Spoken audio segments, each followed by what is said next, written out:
Meaning of Edam. Edam.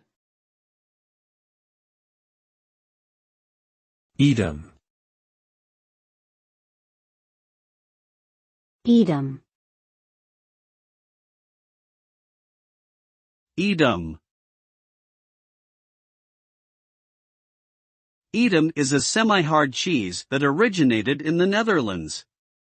It is typically round in shape and has a pale yellow interior with a red or yellow wax coating. The cheese has a slightly nutty and salty flavor and a smooth texture.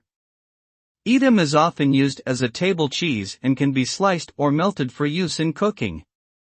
It is also a popular cheese for snacking and can be paired with a variety of foods such as crackers, fruit, and nuts.